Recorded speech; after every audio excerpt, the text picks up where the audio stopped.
اچھا Okay. یہ جو کاپی ہے اس کاپی کے اندر اگر مجھے ابھی مل کے ہاں جی یہ مل گئی اس کاپی کے اندر جو لاسٹ پیج ہوتا ہے اس کا پیج 3 ہے جو انہوں نے ڈاکومنٹ شو بھی کیا ہے اس کے اوپر بھی یہ ڈاکومنٹ یہ آخر میں اگر آپ دیکھیں گے نا تو یہاں پہ نیچے یہ نہیں 4 آپ اس کو لوگوں ذرا کا کلوز نام کریں میں آپ کو ہاں جی یہ 4-5 لوگوں کا نام لکھا ہوا ہوتا ہے ٹھیک ہے یہ 4-5 جو لوگ ہیں نا اس کے سامنے جو ڈراپ سائٹ کی سٹوری ہے وہاں پہ آپ واضح طور پر دیکھ سکتے ہیں کہ سیکٹری ٹو پی ایم کے سامنے کوئی نشان نہیں ہے فورن سیکٹری کے سامنے کوئی نشان نہیں ہے چیف آف آرمی سٹاف اور D G I S I کے سامنے انہوں نے ایک بلاک بنایا ہوا ہے اچھا یہ بلاک اس لیے ہے کہ یہ جس کی کاپی ہوتی ہے نا یہ اب ہمارے سیکٹریٹ کا فورن آفس کا بڑا سمپل سا ایک قاعدہ ہے کہ جس کی کاپی ہوتی ہے نا اس کے سامنے انہوں نے ٹک لگایا ہوتا ہے اور ہماری جو یہ کاپی انہوں نے پبلش بھی کی ہے پبلک بھی کی ہے میرے پاس بھی وہی کاپی ہے تو اس کے سامنے کس کے دفتر سے نکلی ہے وہ ٹک موجود ہے اور اس ٹک کو انہوں نے ریڈیکٹ کیا ہے آف کورس اپنا سورس کوئی بھی نہیں بتانا چاہتا اور وہ یہ نہیں بھی چاہتے کہ ان کے سورس کو ٹریس کیا جا سکے تو اٹ از آئدر اور چیف آف آرمی سٹاف کا دفتر یا ڈی جی آئی ایس آئی اسلام آباد ان دونوں کے دفاتر میں سے یہ کاپی گئی ہے اور یہ بات کہنا کہ جی اچھا دوسری چیز یہ ہے کہ جو سویلین سیٹ اپ کے پاس کاپی تھی نا سویلین سیٹ اپ والے تو علی سب کو کہتے ہیں کہ آپ دیکھ لیجئے کہ آپ کے سابق وزیر اعظم جیل میں ہیں سابق وزیر خارجہ جیل میں ہیں پھر اس کے بعد سیکٹری ٹو پرائم منسٹر جو تھے اعظم خان انہیں بھی گرفتار بلکہ پہلے ان کو اٹھایا گیا ان کو غائب رکھا گیا 1.5-2 مہینے اس کے بعد وہ اچانک نمودار ہوئے اور انہوں نے گواہی دی تو ان کی جان خلاصی ہوئی اور وہاں پہ بھی سارا دیکھ لیا گیا کہ وہ سائفر جو ہے وہ کدھر اب سائفر آخر میں غالباً ملٹری سیکٹری کو دیا گیا یا پرائم منسٹر نے ان کو دیا اور اس کے بعد غائب ہو گیا لیکن یہ سائفر جو ہے اس کا جو سورس ہے وہ فوجی ہی ہے چلیں یہ تو کنفرم ہو گیا کہ یہ فوجی ہے تو آپ نے خیر وہ ایسی بات کر دی کہ میرے خیال سے اس کے بعد اس پہ کوئی وہ بات نہیں رہ جاتی ہے لیکن ایک اور تھیوری ہے اور یہ صرف تھیوری ہے میں ابھی اپنے اصل مدعے کی طرف آؤں گا اس پروگرام کے اصل مدعے کی طرف لیکن ایک تھیوری یہ ہے کہ اس وقت جو عاصم منیر جو ایک بہت زیادہ پاورفل انسان ہے اور ترامیم پہ ترامیم کیے جا رہے ہیں اور پیپلز پارٹی بھی اس وقت بہت زیادہ خوش نہیں ہے نواز شریف کے بارے میں ہم جانتے ہیں آپ اس کی بہت مرتبہ گواہی دے چکے ہوئے ہیں کہ نواز شریف کے اندر جو چیزیں ہیں وہ سارے فائدے لے کر وہ کس طرح سے کرتا ہے وغیرہ وغیرہ یہ تمام چیزیں ایک تھیوری ہے کہ probably this is also connected with these two جماعتیں one way or other not a political side of them لیکن ان کے بھی ظاہر اندر فوجی وغیرہ ہے نا تو یہ جان بوجھ کر جو ہے نا یہ سٹوری اور یہ چیزیں جو ہیں وہ ان کے تھرو لیک کروائی گئی ہیں اور اس لیے لیک کروائی گئی ہیں کہ تاکہ جب بھی وہ کرنا چاہیں وہ اس کو جو ہے نا وہ جکڑ سکیں یا پکڑ سکیں do you buy this؟ نہیں دیکھیں علی میں آپ کو بتاتا ہوں یہ جو 2 جماعتیں ہیں یا دیگر جماعتیں ہیں نا ان کی ریلیونس تو آتی ہے اس معاملے کے بعد لیکن ایک چیز جو ہے جو بعد میں نیشنل سیکیورٹی کونسل کے اجلاس میں بھی ڈسکس کی گئی کابینہ کے اجلاس میں بھی ڈسکس کی گئی وہ جس وقت یہ سارے تانے بانے بنے جا رہے تھے تو سب سے اہم چیز یہ ہے کہ جو اپوزیشن کی جماعتیں تھیں خاص کر نواز شریف وہ اب رابطے میں آ چکا تھا جنرل قمر جاوید باجوہ کے ساتھ کیونکہ اب اگر ڈراپ سائٹ کی آپ ساری سٹوریز اور جو اصل میں آج ان کی مین سٹوری ہے دیکھیے مین سٹوری یہ نہیں ہے کہ سائفر کا ڈاکومنٹ انہوں نے پبلش کر دیا ہے وہ تو انہوں نے اپنی سٹوری ایک دفعہ آج سے کوئی 6 مہینے پہلے کی تھی جس میں انہوں نے اس کا ٹیکسٹ سارا پروڈیوس کر دیا تھا آج انہوں نے ڈاکومنٹ جو ہے وہ اپنی ویب سائٹ پہ لگا دیا ہے لیکن زیادہ ضروری بات ان کی وہ سٹوری ہے جو آج چھپی ہے جس کے اندر بڑے ہی شاکنگ قسم کے ریویلیشنز ہیں میرے لیے علی اس پوری سٹوری کے اندر جو سب سے شاکنگ ریویلیشن ہے وہ یہ ریویلیشن ہے کہ ہمارے آرمی چیف دیکھیے 2 اس کے حصے ہیں ایک تو یہ کہ کوئی ڈاؤٹ نہیں ہے کہ یہ جو سارا سائفر اور سائفر سے پہلے کا جتنی بھی سازش ہے اس کو بننے والے اس وقت کے آرمی چیف قمر جاوید باجوہ تھے لیکن جو سب سے انٹرسٹنگ چیز ہے جو اس سٹوری میں سامنے آتی ہے یہ جو ڈراپ سائٹ کی سٹوری ہے وہ یہ ہے کہ جنرل باجوہ کا ایک فیز اور بھی تھا جو ابھی تک ہماری نظر میں نہیں تھا اور اب وہ ڈراپ سائٹ سامنے لے کر آئی ہے اور وہ فیز ہے جہاں پہ جنرل باجوہ مارچ یعنی کہ جب عمران خان کی حکومت جاتی ہے اور نومبر تک ان کی جو ریٹائرمنٹ کا وقت ہے کیونکہ اس ریٹائرمنٹ سے پہلے جنرل باجوہ بہت ڈیسپریٹلی کوشش کر رہے تھے کہ ان کو دوبارہ سے بلکہ سہبارہ سے ان کو آرمی چیف کا عہدہ مل جائے اس کے لیے ایک طرف جس کا ذکر کیا اکتوبر 2022 میں جو جی اس میں 2 چیزیں ہیں اچھا اس میں بھی 2 چیزیں ہیں علی ایک تو یہ ہے کہ وہ تواتر کے ساتھ اپنے مندوبین کو بھیج رہے تھے لنڈن نواز شریف کے پاس کہ کسی صورت ان کو پھر سے آرمی چیف بنا دیا جائے، ایک اور ایکسٹینشن دے دی جائے۔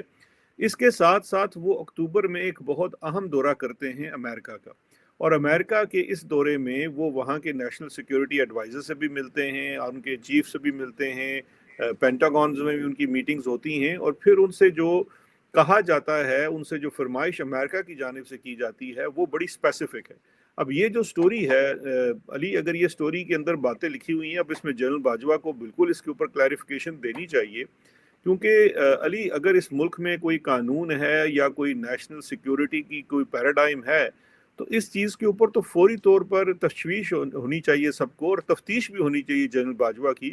کہ یہ سٹوری بہت بڑا کلیم کر رہی ہے۔ یہ سٹوری یہ کہہ رہی ہے کہ اکتوبر میں امریکنز نے ہمارے لانگ رینج میزائل سسٹم جو ہے، جس کی رینج بہت دور تک جاتی ہے، مڈل ایسٹ تک چلی جاتی تھی، اس میزائل سسٹم اور ہمارے نیوکلیئر ایسٹس دونوں کو رول بیک کرنے، کٹ بیک کرنے، ان کی رینج کم بنانے کی فرمائش کی، اور ساتھ ساتھ ان کے انسپیکٹر کا جو تھا کہ انسپیکشن کرنے کی بھی بات ہوئی۔ جنرل باجوہ نے اس سٹوری کے تحت وہاں پہ حامی بری، وہ پاکستان واپس آئے، اور واپس آ کے انہوں نے ایس پی ڈی والوں کو کہا کہ امریکنز کو ایکسس دی جائے، اور اس سٹوری کے مطابق اس وقت ایس پی ڈی نے آگے سے باجوہ صاحب کو بڑے طریقے سے جو ہے وہ ان کو انکار کیا، کیونکہ ان کی جو چین آف کمانڈ ہے ایس پی ڈی کی، جو اسپیشل پلاننگ ڈویژن ہے، جو ہمارے نیوکلیئر پروگرام اور اس کی کمانڈ اینڈ کنٹرول سسٹم ہے، انہوں نے یہ کہا کہ ہمارا جو کمانڈ ہے وہ تھرو جوائنٹ چیف ہوتی ہے، تو لہٰذا آرمی چیف کو براستہ جوائنٹ چیف ہی آنا چاہیے۔ تو اس لیے آپ سمجھیے کہ وہ انہوں نے کسی طریقے سے اس کو ڈیلے کر دیا، روک دیا،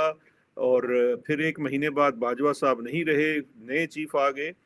اب اس سٹوری کا ایک اور حصہ بھی ہے، وہ اس سے بھی امپورٹنٹ ہے علی، کیونکہ وہ سٹوری کا حصہ جاتا ہے ہماری ریسنٹ آئینی ترامیم کی طرف، جہاں پہ ایک طرف تو ہم نے دیکھا کہ جناب آرمی چیف کے عہدے کو ایلیویٹ کر کے سی ڈی ایف کا عہدہ بنا دیا گیا، یعنی کہ ایک تو ہم نے جوائنٹ چیف کا عہدہ ختم کر دیا،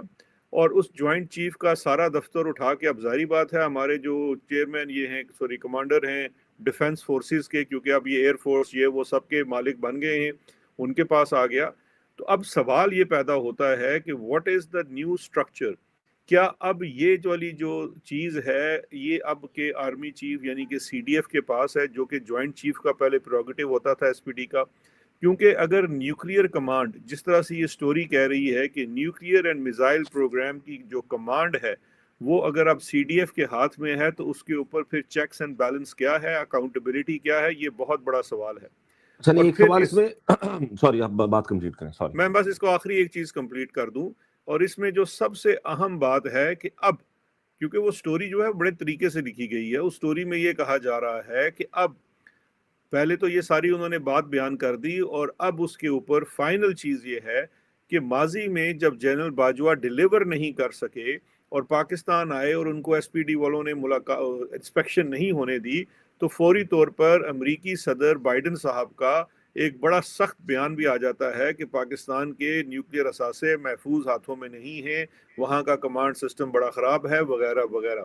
لیکن اب جب ہماری آئینی ترامیم ہو جاتی ہیں، فیلڈ مارشل صاحب آ جاتے ہیں، سب کچھ ہو جاتا ہے، اچانک ہمارے تعلقات بہت درینہ ہو چکے ہیں، بلکہ انہوں نے تو وہ جسے کہتے ہیں نا کہ وہ ایک لو افیئر والی بات ہو چکی ہے امریکہ کے ساتھ۔ تو اب سوال یہ پیدا ہوتا ہے کہ کیا امریکہ کی جو ملٹری اسٹیبلشمنٹ، ان کی ڈیفنس اسٹیبلشمنٹ ہے، وہ اپنے اس مطالبات سے پیچھے ہٹ گئی کہ پاکستان اپنا میزائل پروگرام رول بیک کرے، اس کو کرٹیل کرے، یا اپنے نیوکلیئر جو پروگرام ہے اس کو کرٹیل کرے، یا پھر ان کو چپ چپیتے ایکسس دے دی گئی ہے؟ یہ بہت بڑا سوال ہے علی، اور اس سوال کو اب میں سمجھتا ہوں تمام سیاسی جماعتوں کو بھی اٹھانا چاہیے، اور جو نیشنل سیکیورٹی کے ریلیونٹ ادارے ہیں انہیں بھی اس پہ سوال کرنا چاہیے۔ مگر سیاسی جماعتیں کیسے اٹھائیں گی؟ میں آپ کو بات بتاتا ہوں کہ اس وقت جو ہے آپ ہی کی بات، میرا اسی پر ایک سوال یہ جو بنتا ہے وہ یہ ہے کہ آپ نے کہا کہ باجوہ جو آپ کا بہت پرانا یہ ماننا ہے آپ کا اس بات پر کہ باجوہ کو ایک اور ایکسٹینشن مل جاتی ہے، لیکن اس کی راہ میں رکاوٹ جو ہے وہ نواز شریف بن گیا تھا۔ نواز شریف کو وہ زخم یاد تھے جو باجوہ نے اس کو لگائے تھے، اور گو کہ نواز شریف کو باہر بھجوانے والا بھی باجوہ تھا، پورا انتظام کرنے والا بھی باجوہ تھا، اس کو ہسپتال میں وہ سہولتیں فراہم کرنے والا بھی باجوہ تھا، اور یہ تمام چیزیں تھیں. لیکن اگر نواز شریف نہیں مانا تھا تو امریکہ کو کیا گارنٹی دی گئی کہ جو اگلا آئے گا وہ پچھلے کیے ہوئے وعدے جو ہیں اس کو وہ پورا کرے گا؟ یہ بھی تو ایک سوال بنتا ہے. And why would America agree on not giving extension to Bajwa, اور وہاں سے عاصم منیر کو لے آئے؟ علی، یہ بڑا ریلیونٹ سوال ہے، اور یہ اچھا ہوا آپ نے سوال کر لیا، کیونکہ ہم پھر ایک اسی سٹوری کے کیونکہ آج دیکھیے نا، آج تو ہمارا موضوع بحث یہ سٹوری ہے ڈراپ سائٹ کی. آج آپ کھل کے کھیلیں، کوئی آپ پہ اور مجھ پہ ڈیفیمیشن نہیں ہو سکتی، کیونکہ ہم سٹوری کے بیچ میں کھیل رہے ہیں، ٹھیک ہے نا. اب اس سٹوری کے اندر ایک بڑا اہم جو اس کا جزو ہے وہ یہ ہے کہ جہاں ایک طرف وہ بتاتے ہیں کہ جنرل باجوہ کی پینگیں بڑھ رہی تھی، اور جنرل باجوہ جو تھے وہ لابنگ کے لیے سابق اسٹیشن چیف اسلام آباد CIA کو بھی استعمال کر رہے تھے، حسین حقانی کو بھی استعمال کر رہے تھے، اور عمران خان کے خلاف ایک ذہن سازی کر رہے تھے امریکی حکام کی.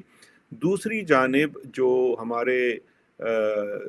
مطلب جن کے دل میں بہت دکھ ہے عوام کا پاکستان کا، نواز شریف صاحب، وہ لنڈن میں امریکی حکام سے ڈائریکٹ رابطے میں تھے. ظاہری بات ہے کہ اس وقت جو ان کو بیکنگ دی جا رہی تھی، اور جس طرح سے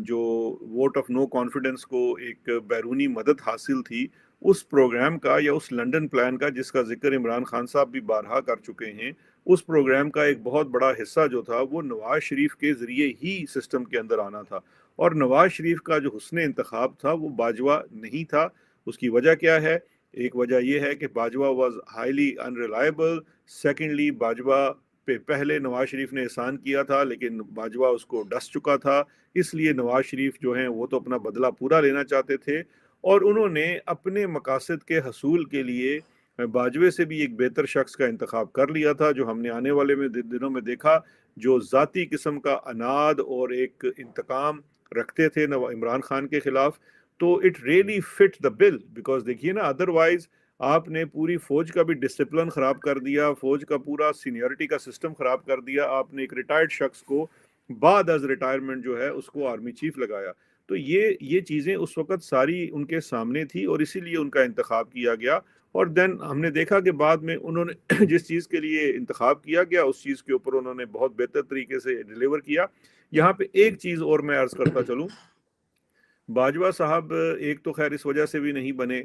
کہ نواز شریف صاحب نے عاصم منیر صاحب کا انتخاب کر لیا تھا، لیکن باجوہ صاحب کے ساتھ بھی وہی ہوئی جو ماضی میں وہ باقی لوگوں کے ساتھ کرتے رہے. باجوہ صاحب ISI کے DG کے طور پر ندیم انجم کو لے کر آئے تھے، اور ندیم انجم کو لانے کا مقصد یہ تھا کہ ان کی وفاداری کے بارے میں ان کو یہ خیال تھا کہ وہ جناب ان کے ساتھ بہت ہی شدید قسم کی ہوگی. لیکن دیکھیے اب کیا کرے حضور، اقتدار ایک ایسی چیز ہے جس کے ہاتھ میں آ جائے وہ پھر اس کے بعد اپنی ہی پینگیں بڑھاتا ہے. ندیم انجم صاحب نے اپنے روابط انڈیپینڈنٹلی نواز شریف سے استوار کر لیے، اور ہم نے آنے والے وقتوں میں دیکھا کہ کتنی قربت وہ حاصل کر چکے شریف خاندان کے ساتھ، اور اسی کی وجہ سے جب وقت آیا تو انہوں نے بڑی جسے کہتے ہیں نا آسانی سے، بہت آسانی سے جو ہے سہولت کاری کی نواز شریف کی نیا آرمی چیف لگانے میں. کیونکہ آپ یہ مت بولیے کہ عاصم منیر صاحب کا نام اس لسٹ میں بھی نہیں تھا جو سینیورٹی کی لسٹ کو بھیجا گیا تھا، اور اس کے لیے ظاہری بات ہے کہ فوج کے اندر سینئر موسٹ جرنیلوں کو ہٹا کر جب آپ نے ایک جو بظاہر ریٹائر ہو گئے تھے ان کو لگایا، تو اس کے لیے اب سب سے جو امپورٹنٹ پوسٹ ہوتی ہے پاکستان میں وہ DG ISI کی ہوتی ہے. ظاہری بات ہے کہ سویلین سیٹ اپ کے اندر یہ تمام چیزوں کو لک آفٹر اسی نے کرنا ہوتا ہے. تو آئی تھنک اس دفعہ جو نواز شریف تھا اس کو اپنا پلان ایگزیکیوٹ کرنے میں مدد ملی جو مشرف کے وقت وہ نہ کر سکے. اوکے، نہیں، میرا صرف اس پر جو میں یہ آپ کو کہنا چاہ رہا تھا کہ دیکھیں نا، ایک تو آپ نے خود ہی اس کو ذکر کر دیا، میں یہی والا میرا سوال تھا کہ عاصم منیر کا تو کہیں پر بھی نام بھی نہیں تھا، دور دور تک نام موجود نہیں تھا. اور ظاہر ہے یہ جو لسٹ جب جاتی ہے ہمیں یہی پتہ ہے کہ یہ جو فوج ہے یہ ایک پرزہ ہے اسی طرح امریکی اسٹیبلشمنٹ کا، اور امریکی اسٹیبلشمنٹ کی اس کے بغیر جو ہے بڑا مشکل ہے کہ کوئی آرمی چیف آپ لگا سکیں یا جس طرح بھی یہ تمام چیزیں ہو سکے، اور اس کے بعد لگا دیا. تو یہ اس بات کو آلریڈی اسٹیبلش نہیں کر جاتا شہزاد بھائی کہ کہ what ever the deal was with the Bajwa, Asim had something better to offer. دیکھیں علی میں آپ ظاہر سے ہمارا ثبوت نہیں ہے، نہیں میں ویسے ہی پوچھ رہا ہوں. نہیں ثبوت نہیں، ہم ظاہری بات ہے ہم اس کے اوپر اپنا تجزیہ ہی دے سکتے ہیں، اپنی ایک رائے دے سکتے ہیں، کوئی فیکچول سٹیٹمنٹ تو ہے نہیں. لیکن پاکستان میں ایک زمانے میں ضرور ایک بات آپ کو یاد ہوگی کہ ایک کتاب بھی آئی تھی کہ 3 AAA جو ہے وہ پاکستان میں بہت اہم ہے، اللہ، امریکہ اور آرمی. اور پھر لگتا یہ تھا کہ ان تینوں کا آپس میں گٹھ جوڑ بھی ہے، کیونکہ ظاہری بات ہے وہ آپس میں اسی طرح سے چلتے تھے اور وہ ہم آہنگی تھی. پاکستان میں وزیر اعظم اور آرمی چیف امریکہ کی رضامندی اور خوشنودی کے بغیر نہیں ہوتا تھا. لیکن پھر وقت کے ساتھ ساتھ کچھ امریکہ کا انٹرسٹ بھی کم ہوا، کچھ ہمارے اداروں کے اندر بھی شاید میں سمجھتا ہوں تھوڑی سی انڈیپینڈنس آئی. ہمیشہ یہ سسٹم ایسا نہیں رہا، لیکن ایک دفعہ پھر سے ہمیں یہ لگتا ہے کہ دیکھیے اب ہم اگر یہ کہیں کہ امریکہ پاکستان کا آرمی چیف لگاتا ہے تو وہ بات درست نہیں ہے. لیکن اگر ہم یہ کہیں کہ امریکہ اس کے اندر اپنا انٹرسٹ واچ کر لیتا ہے تو یہ بات درست ہے. امریکہ نے کیا انشور That's what I کرنا ہے، meant, I think, right. جی صحیح، ٹھیک. امریکہ نے کیا انشور کرنا ہے کہ کوئی ایسا شخص جو ہے، چاہے وہ آرمی چیف کا عہدہ ہو یا وزیر اعظم کا عہدہ ہو، جو ان کے انٹرسٹ کے خلاف نہ ہو. اور اگر کبھی ہو جائے تو اس کے لیے پھر وہ جناب ووٹ آف نو کانفیڈنس کرا دیتے ہیں، جیسے کہ عمران خان کے دور میں ہوا. ٹھیک ہے کہ عمران خان کی جو امریکہ کے ساتھ اچھی نہیں تعلقات بن سکے، اس میں ایک تو عمران خان صاحب کی انڈیپینڈنٹ فارن پالیسی کی خواہش تھی، لیکن اس کے ساتھ ساتھ ان کے اپنے گھر میں میر جعفر اور میر صادقوں کی جو بہتات تھی، وہ بھی ایک بہت بڑی وجہ بنی. جب آپ کا اپنا آرمی چیف آپ کے خلاف لابنگ کر رہا ہو اور آپ کے خلاف جو ہے، جاری بات ہے دیکھیں میں آپ سے علی مشورہ کروں کہ یار مجھے فلاں جگہ جانا چاہیے نہ نہیں جانا چاہیے، آپ مجھے مشورہ دیں کہ نہیں آپ کو ضرور جانا چاہیے، اور میرے ساتھ 10 بندے بھی مجھے مشورہ دیں کہ ضرور جانا چاہیے، اور میں اس جگہ چلا جاؤں تو پیچھے 5 بندے جا کے میرے دشمنوں کو یہ شکایت لگائیں کہ دیکھیں جی ادھر چلا گیا ہے، آپ کے خلاف ہے. This is exactly what they did with Imran Khan. دیکھیے عمران خان نے، جو کہ میں بائی دا وے اس بات سے ایگری نہیں کرتا، آرمی چیف سے تو بالکل مشورہ نہیں کرنا چاہیے، آپ کو بالکل اپنے کابینہ کے لوگوں سے مشورہ کرنا چاہیے. لیکن عمران خان تمام اداروں کو ساتھ لے کر چلتے رہے، جو میں سمجھتا ہوں کہ اب بہت سارے لوگ یہ بھی سوال اٹھاتے ہیں نا علی کہ خان صاحب کو جب یہ چیزوں کا پتہ چلا تو ان کو باجوے کو فائر کر دینا چاہیے تھا، اور بالکل یہ بھی ایک رائے ضرور ہے. لیکن مین سوال یہی ہے یا مین ایشو یہی ہے کہ جب آپ ایک وزیر اعظم ہیں، ایک لیڈر ہیں اور ایک جمہوری لیڈر ہیں، تو آپ تمام اداروں کو آن بورڈ لیتے ہیں. ایون جو سائفر ہے، سائفر کو پبلک کرنے کا بھی جو فیصلہ ہے وہ اسی وقت کیا گیا جب کابینہ اور نیشنل سیکیورٹی کونسل دونوں سے مشاورت کی وزیر اعظم نے، اور اس مشاورت کے بعد جو ایک کلیکٹیو ڈیسیژن تھا، اس ڈیسیژن کے تحت ڈی مارچ بھی کیا گیا، اور اس پھر مراسلے کے اندر جو اس کے مندرجات تھے ان کو بھی پبلک کیا گیا. تو ایسا نہیں ہے کہ عمران آئسولیشن میں یا عمران خان خود سے کوئی فیصلہ کرتا تھا. تو یہی آئی تھنک بعد میں یہ غلطی بھی ثابت ہوئی، کیونکہ ان لوگوں پہ بھی ٹرسٹ کیا جو ٹرسٹ کے قابل نہیں تھے. اوکے ٹھیک ہے، چلے اپنا ذرا اس کے نا اس پر تھوڑا سا آگے اس پہ آ جاتے ہیں. 2 چیزیں صرف. ایک تو پہلا سوال یہ ہے کہ how would it affect Asim Munir regime, Asim Munir کی طاقت کو، اس کی رجیم کو، اس کی اس پورے کو، اور جس کا ہم ذکر بھی کر چکے ہیں کہ امریکہ کا ساتھ ہے، باقی چیزوں کا ساتھ ہے، وغیرہ وغیرہ کمٹمنٹس ہیں. اور مگر یہ ایک سائفر جو کہ سب کو پتا تھا کہ ہے، لیکن یہ ڈاکیومنٹ جو ہے وہ پبلش ہو جاتا ہے، یہ تمام چیزیں ہو جاتی ہیں. How would it affect them, اور it won't really make a difference? Ali اب آپ نے ایک ایسا سوال کر لیا جس سے وہ کہتے ہیں کہ اپنے پیٹ کے اوپر سے کپڑا اٹھاؤ گے تو اپنا ہی ننگا پن دکھاؤ گے. مسئلہ اس وقت یہ ہے کہ پاکستان میں کوئی اپوزیشن جماعت نہیں ہے. اتنی زیادہ فسطائیت ہے اور اتنا زیادہ ظلم ہے کہ اپوزیشن جو ہے وہ اپنا کردار ادا نہیں کر سکتی. اگر کسی ملک میں سیاست ہو رہی ہوتی،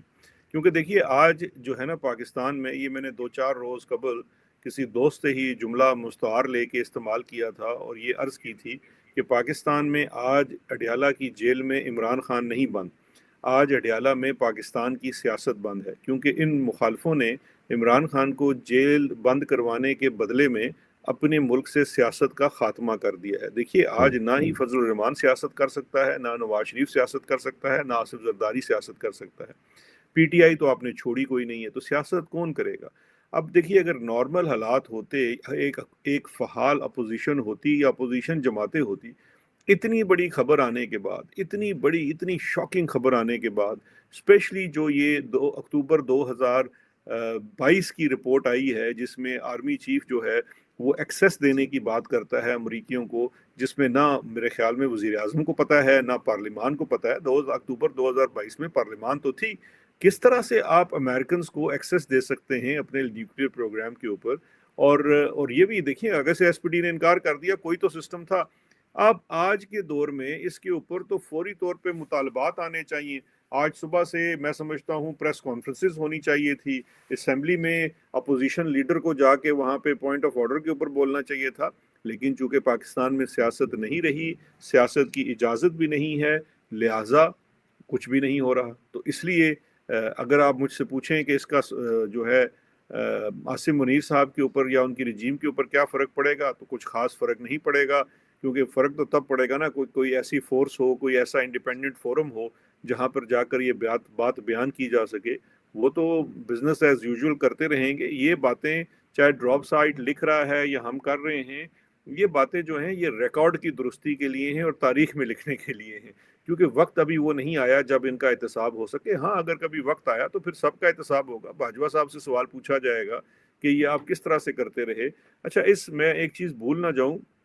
اسی سٹوری کے اندر جو سب سے اہم چیز ہے، سٹوری کا یہ دعویٰ ہے کہ یہ جو امریکی مطالبہ تھا وہ چین سے دوری کا بھی تھا۔ یہ ایک اور بہت خطرناک بات ہے علی، کیونکہ چین سے دوری جو ہے اس کو بھی دیکھنا ہے کہ کیا یہ آپ کے اسٹریٹجک انٹرسٹ کا حصہ ہے یا نہیں ہے، کیونکہ سٹوری کا تو یہ کہنا ہے کہ بظاہر چین کے ساتھ ہمارے قریبی روابط میں کافی کمی آ چکی ہے، اور چین جو ہے ہماری امریکہ کے ساتھ ایک جو ان کو انہنڈڈ قسم کی ایکسیس مل گئی ہے پاکستان کے اندر، اس سے بھی وہ خوش نہیں ہے۔ تو یہ تمام چیزیں ایسی ہیں جس کا میں سمجھتا ہوں پولیٹیکل لیڈرشپ کی سطح کے اوپر اس بات کو دیکھا جانا چاہیے، لیکن چونکہ میں نے جیسے کہا کہ پالیٹکس تو بچی نہیں اس ملک کے اندر، تو اب تو پورا ملک جو ہے وہ عاصم منیر صاحب کے رحم و کرم پہ ہے۔ چلے، میں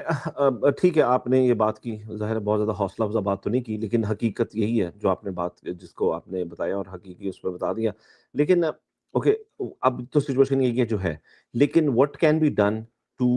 really dent this اور کہ ان کو کیا جا سکے، یعنی کہ آپ ہم جیسے لوگ، جتنے بھی لوگ ہیں جو کہ اس پر بات کر سکتے ہیں، یا جب تک کر سکتے ہیں، جب تک یہ موقع ہے ہمارے پاس، یا باقی جتنے بھی لوگ ہیں، ایک تو یہ بات بتا دی کہ what could be the way forward from here، اور ایک اور ضروری، جس طرح کی مثال کے طور پر ڈونلڈ لو کے خلاف جو ہے وہ یہاں پر امریکہ کے اندر وہ کیا جا سکتا ہے کہ اس نے he lied under an oath۔ یہ تو بہت بڑا جرم ہے امریکہ کے اندر کہ آپ اگر انڈر اوتھ جو ہے وہ آپ جھوٹ بول رہے ہیں، اور اگر یہ سائفر جو ہے وہ ہو جاتا ہے، تو امریکی پاکستانی جو ہیں، باقی جگہوں پر جو لوگ ہیں، there has to be a way کہ جس طریقے سے اس بات کو جو ہے وہ نہ دبایا جائے، اور اس کو اگر پاکستان میں رہنے والے لوگ ان حالات سے نبرد آزما ہو کر وہ نہیں کر سکتے، تو is there any other way کہ مطلب کہ لیکن علی، اس رجیم کو کیا جائے؟ جہاں تک ڈونلڈ لو کی بات ہے، ڈونلڈ لو تو ایک بہت بڑی ریاست کے اندر ایک چھوٹا سا مورا ہے، اور اس نے وہی کام کیا جو اس کے باسز نے اس کو کہا۔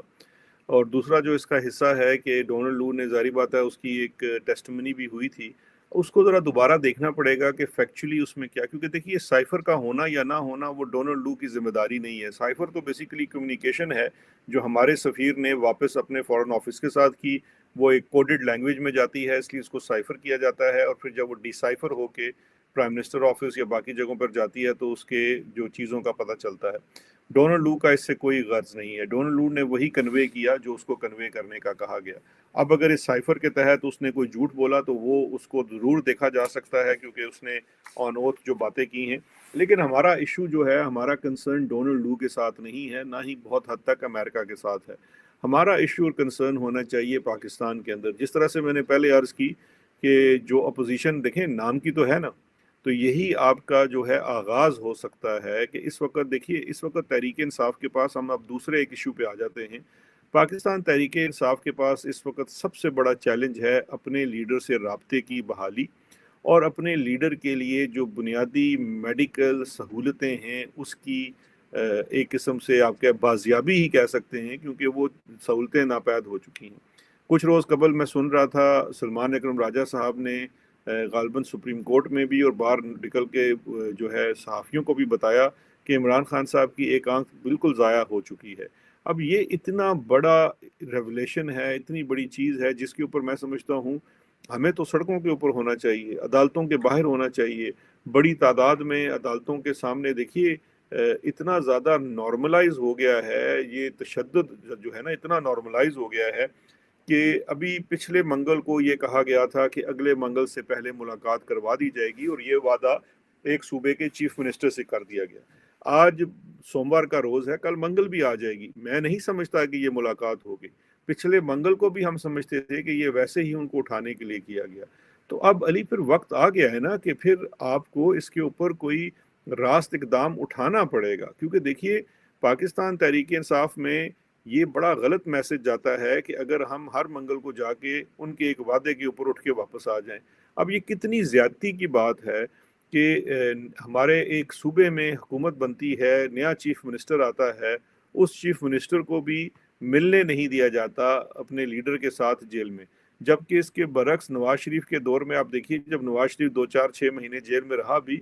وہاں تو روز سیاسی بیٹھک لگتی تھی. محمد زبیر صاحب اس بات کے گواہ ہیں، وہ باقاعدہ بتاتے ہیں کہ کس طرح سے وہاں پہ گھنٹوں جو ہے وہ سیاسی میٹنگ ہوتی تھی. تو یہاں پہ وہ کہتے ہیں کہ جی یہ سیاسی بیان دیتے ہیں، اور سیاسی بیان بھی وہ بندہ دیتا ہے جو ملاقات کے لیے نہیں جاتا.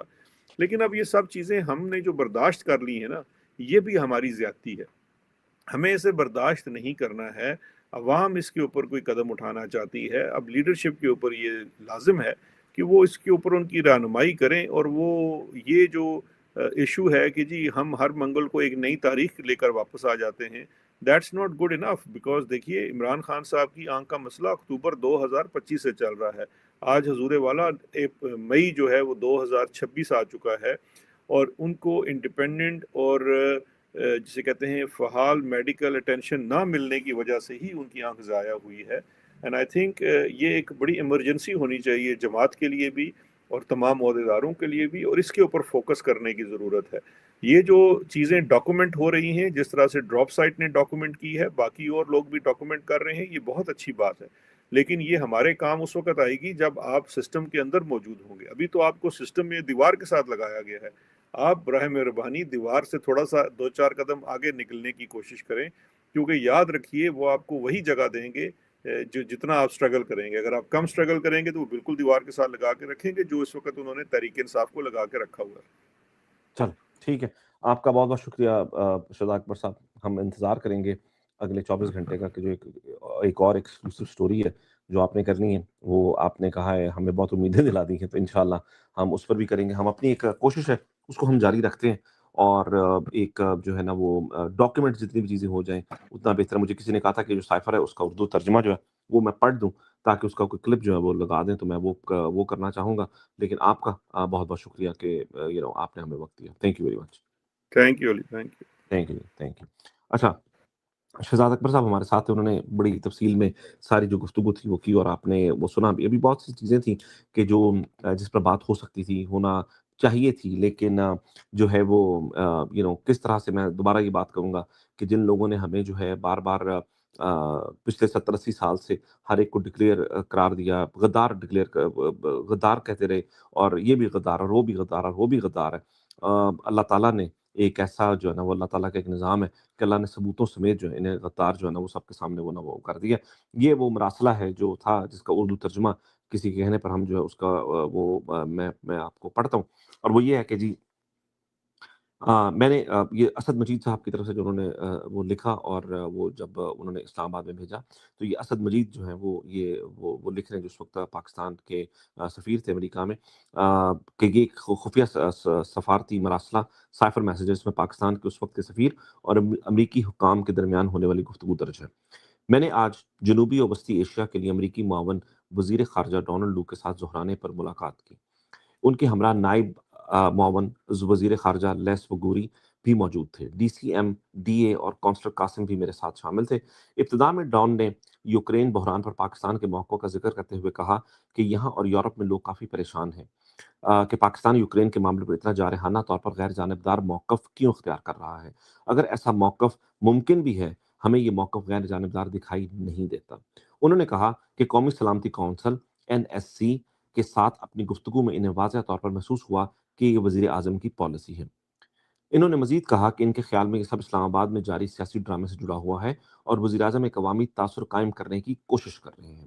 میں نے جواب دیا، یعنی کہ اسد مجید جو کہہ رہے ہیں کہ میں نے جواب دیا کہ صورتحال کی درست تشریح نہیں۔ پاکستان کا یوکرین کے بارے میں موقف مختلف اداروں کے درمیان تفصیلی مشاورت کے بعد اختیار کیا گیا تھا۔ پاکستان نے کبھی عوامی سطح پر سفارتکاری کرنے کی روایت نہیں اپنائی۔ وزیر اعظم کے سیاسی جلسے میں دیے گئے بیانات دراصل اسلام آباد میں موجود یورپی سفیروں کے اس عوامی خط کے رد عمل میں تھے جو سفارتی آداب اور پروٹوکول کے خلاف تھا۔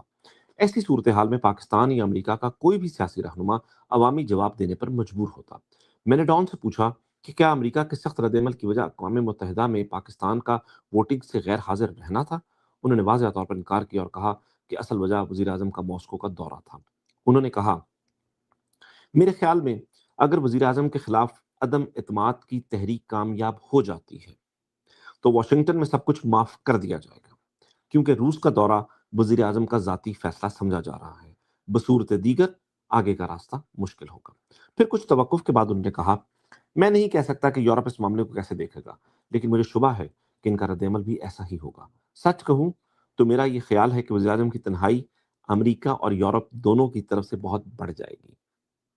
ڈان نے مزید کہا کہ ایسا محسوس ہوتا ہے کہ وزیر اعظم کا ماسکو کا دورہ بیجنگ اولمپکس کے دوران منصوبہ بنایا گیا تھا اور پہلے صدر پیوٹن سے ملاقات کی کوشش کی گئی جو کامیاب نہ ہو سکی، جس کے بعد ماسکو جانے کا فیصلہ کیا گیا۔ میں نے ڈان کو بتایا کہ یہ تاثر مکمل طور پر غلط اور گمراہ کن ہے۔ ماسکو کا دورہ کئی سالوں سے زیر غور تھا اور یہ ایک ادارہ جاتی عمل کا نتیجہ تھا۔ میں نے زور دے کر کہا کہ جب وزیر اعظم ماسکو روانہ ہوئے اس وقت روس کا یوکرین پر حملہ شروع نہیں ہوا تھا اور ابھی بھی امید موجود تھی کہ صورتحال جنگ تک نہیں پہنچے گی اور پرامن حل کی امید موجود تھی۔ میں نے یہ بھی نشاندہی کی کہ یورپی ممالک کے رہنما بھی انہی دنوں ماسکو جا رہے تھے۔ ڈان نے بات کاٹتے ہوئے کہا کہ وہ دورے خاص پر یوکرین تنازع کے حل کے لیے گئے تھے، جبکہ وزیر اعظم کا دورہ دو طرفہ اقتصادی وجوہات کی بنیاد پر تھا۔ میں نے ان کی توجہ اس بات کی طرف دلائی کہ وزیر اعظم نے ماسکو میں موجودگی کے دوران صورتحال پر واضح افسوس کا اظہار کیا تھا اور امید ظاہر کی تھی کہ سفارتکاری کامیاب ہوگی۔ میں نے زور دے کر کہا کہ وزیر اعظم کا دورہ مکمل طور پر دو طرفہ تعلقات کے تناظر میں تھا اور اسے روس کے یوکرین کے خلاف اقدامات کی حمایت یا توثیق نہیں سمجھا جانا چاہیے۔ میں نے کہا کہ یوکرین بحران پر ہمارا موقف اس خواہش سے متعین ہوتا ہے کہ تمام فریقوں کے ساتھ رابطے کے ذرائع کھلے رکھے جائیں۔ اقوام متحدہ میں ہمارے بعد کے بیانات اور ہمارے ترجمان کے موقف نے اس بات کو واضح کیا، جبکہ اقوام متحدہ کے منشور طاقت کے استعمال یا اس کی دھمکی سے گریز، ریاستوں کی خود مختاری اور علاقائی سالمیت اور تنازعات کے پرامن حل کے اصولوں سے ہماری وابستگی کا اعادہ بھی کیا گیا۔ میں نے ڈان کو یہ بھی بتایا کہ پاکستان اس بات پر تشویش رکھتا ہے کہ یوکرین بحران افغانستان کے تناظر میں کس طرح اثر انداز ہوگا۔ ہم اس تنازع کے طویل المدتی اثرات کی وجہ سے پہلے ہی بہت بھاری قیمت چکا چکے ہیں۔ ہماری ترجیح افغانستان میں امن اور استحکام تھی، جس کے لیے ضروری تھا کہ روس سمیت تمام بڑی طاقتوں کے ساتھ تعاون اور رابطہ برقرار رکھا جائے۔ اسی تناظر میں رابطوں کے دروازے کھلے رکھنا ناگزیر تھا اور یہی عنصر یوکرین بحران پر ہمارے موقف کو بھی متعین کر رہا تھا۔ جب میں نے بیجنگ میں ہونے والی ایکسٹینڈڈ ٹروئیکا میٹنگ کا حوالہ دیا تو ڈان نے جواب دیا کہ واشنگٹن میں ابھی بھی اس بات پر غور جاری ہے کہ امریکہ کو ایکسٹینڈڈ ٹروئیکا اجلاس یا افغانستان سے متعلق انطالیہ اجلاس میں شرکت کرنی چاہیے یا نہیں، کیونکہ اس وقت امریکہ کی پوری توجہ صرف روس کے ساتھ یوکرین پر بات چیت پر مرکوز ہے۔ میں نے جواب دیا کہ یہی وہ چیز ہے جس کا ہمیں خدشہ تھا۔ ہم نہیں چاہتے تھے کہ یوکرین بحران افغانستان سے توجہ ہٹا دے۔ ڈان نے اس پر کوئی تبصرہ نہیں کیا۔ میں نے ڈان سے کہا کہ جس طرح وہ اپنا موقف کھل کر بیان کر رہے ہیں اسی طرح میں بھی اپنا نقطۂ نظر واضح انداز میں پیش کروں گا۔ میں نے کہا کہ گزشتہ ایک سال کے دوران ہمیں مسلسل یہ محسوس ہوا کہ امریکی قیادت ہماری قیادت کے ساتھ رابطے میں ہچکچاہٹ دکھا رہی ہے۔ اس ہچکچاہٹ نے پاکستان میں یہ تاثر پیدا کیا کہ ہمیں نظر انداز کیا جا رہا ہے، بلکہ ہمیں محض ایک استعمال کی چیز سمجھا جا رہا ہے۔ یہ احساس بھی موجود تھا کہ اگرچہ امریکہ ہر اس معاملے میں پاکستان کی حمایت چاہتا ہے جو اس کے لیے اہم ہے، لیکن پاکستان کے لیے اہم معاملات خصوصاً کشمیر پر امریکہ کی جانب سے ویسی حمایت نظر نہیں آتی۔ میں نے کہا کہ ان غلط فہمیوں کو دور کرنے کے لیے اعلیٰ ترین سطح پر مؤثر رابطے بہت ضروری ہیں۔ میں نے یہ بھی کہا کہ ہمیں حیرت ہے کہ اگر یوکرین بحران پر ہمارا موقف امریکہ کے لیے اتنا اہم تھا تو ماسکو کے دورے سے پہلے اور اقوام متحدہ میں ووٹنگ سے قبل امریکہ نے اعلیٰ قیادت کی سطح پر ہم سے رابطہ کیوں نہیں کیا؟ اسٹیٹ ڈپارٹمنٹ نے یہ معاملہ صرف ڈی سی ایم سطح پر اٹھایا تھا۔ پاکستان اعلیٰ سطحی روابط کو بہت اہمیت دیتا ہے اور اسی وجہ سے وزیر خارجہ نے سیکرٹری بلنکن سے بات کرنے کی کوشش کی تاکہ پاکستان کا موقف اور نقطۂ نظر براہ راست واضح کیا جا سکے، تاہم یہ گفتگو ابھی تک ممکن نہیں ہو سکی۔ ڈان نے جواب دیا کہ واشنگٹن میں یہ سوچ پائی جاتی ہے کہ پاکستان میں موجودہ سیاسی ہلچل کے باعث اس وقت ایسے روابط کا مناسب وقت نہیں، اور یہ معاملہ اس وقت تک مؤخر کیا جا سکتا ہے جب تک پاکستان کی سیاسی صورتحال مستحکم نہ ہو جائے۔ میں نے دوبارہ اپنے موقف کا اعادہ کیا کہ یوکرین جیسے پیچیدہ بحران میں ممالک کو کسی ایک فریق کا انتخاب کرنے پر مجبور نہیں کیا جانا چاہیے، اور سیاسی قیادت کی سطح پر فعال دو طرفہ روابط کی ضرورت پر زور دیا۔ ڈان نے جواب دیا، آپ نے اپنا موقف واضح طور پر پہنچا دیا ہے اور میں اسے اپنی قیادت تک پہنچاؤں گا۔ میں نے ڈان کو یہ بھی بتایا کہ ہم نے حالیہ امریکی سینٹ کی ذیلی کمیٹی میں یوکرین بحران کے حوالے سے بھارت کے موقف کے دفاع میں ان کے بیانات دیکھے تھے۔ ایسا محسوس ہوتا تھا کہ امریکہ بھارت اور پاکستان کے لیے مختلف معیار اپنا رہا ہے۔ ڈان نے جواب دیا کہ اقوام متحدہ کی سلامتی کونسل اور جنرل اسمبلی میں بھارت کے غیر حاضر رہنے پر امریکی قانون سازوں کے سخت جذبات سماعت کے دوران واضح تھے۔ میں نے کہا کہ سماعت سے یہ تاثر ملا کہ امریکہ کو پاکستان کے مقابلے میں بھارت سے زیادہ توقعات وابستہ ہیں، لیکن اس کے باوجود وہ پاکستان کے موقع پر زیادہ تشویش ظاہر کر رہا ہے۔ ڈان نے قدرے گریزاں انداز میں جواب دیا کہ واشنگٹن امریکہ بھارت تعلقات کو بڑی حد تک چین کے تناظر میں دیکھتا ہے۔ انہوں نے مزید کہا کہ اگرچہ بھارت کے ماسکو کے ساتھ قریبی تعلقات ہیں، میرا خیال ہے کہ جیسے ہی تمام بھارتی طلباء یوکرین سے نکل جائیں گے ہم بھارت کی پالیسی میں تبدیلی دیکھیں گے۔ میں نے امید ظاہر کی کہ وزیراعظم کے روس کے دورے کا معاملہ ہمارے دو طرفہ تعلقات پر اثر انداز نہیں ہوگا۔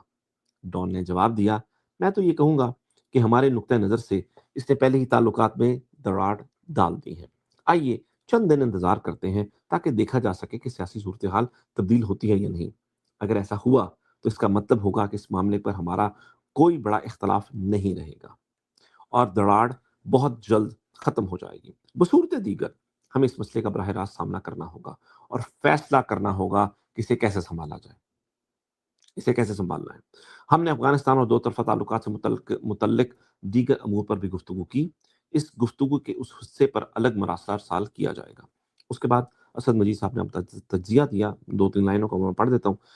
ان کا تجزیہ یہ ہے کہ ڈان وائٹ ہاؤس کی واضح منظوری کے بغیر اتنا سخت سفارتی پیغام نہیں دے سکتا تھا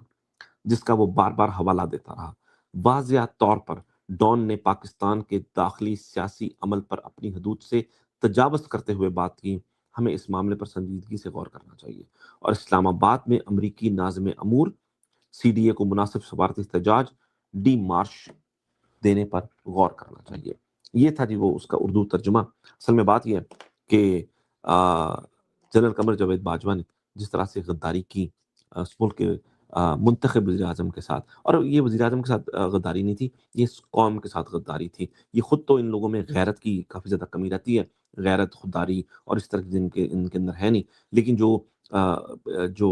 جس طرح سے اس بے شرمی کا مظاہرہ کرتے ہیں، یہ ظاہر ہے کسی بھی طور پر پوری قوم کو ریپرزینٹ نہیں کرتا۔ یہ ایک خوددار انسان میں اور بے شرم اور بے غیرت انسان میں فرق ہوتا ہے، اور باجوہ نے جتنی بے غیرتی کا مظاہرہ کیا، لیکن صرف باجوہ کی بات نہیں ہے، باجوہ کی جگہ کوئی بھی ہوتا وہ اسی بے غیرتی کا مظاہرہ کرتا۔ اب باجوہ گیا تو اس کے بعد یہ جو عاصم منیر آیا یہ اس سے زیادہ بے شرم ہے، یہ اس سے زیادہ بے غیرت ہے۔ یہ ایک پرابلم ہے، یہ میں بار بار ہم یہ بات کہتے ہیں کہ یہ جو GHQ ہے، یہ جو محکمہ ہے، یہ امریکی اسٹیبلشمنٹ کا ایک پرزہ ہے۔ جس طرح باقی امریکہ کے پرزے ہیں اسی طرح یہ بھی پرزہ ہے۔ یہ ادارہ امریکہ کے مفادات کا تحفظ کرنے کے لیے قائم ہے۔ امید کرتے ہیں کہ اس میں بہتری آئے گی، یہ امید کرتے ہیں کہ اس کے بعد کوئی ایسی ہلچل مچے گی، اور امید کرتے ہیں کہ پاکستان تحریک انصاف جو ہے اس پر مؤثر اپنا کردار ادا کرے گی، مؤثر اپوزیشن کرے گی، اور انشاءاللہ ایک دن آئے گا کہ ان تمام غداروں کے اوپر آرٹیکل 6 کے تحت کارروائی ہوگی۔ اپنا خیال رکھیے۔ پاکستان زندہ باد۔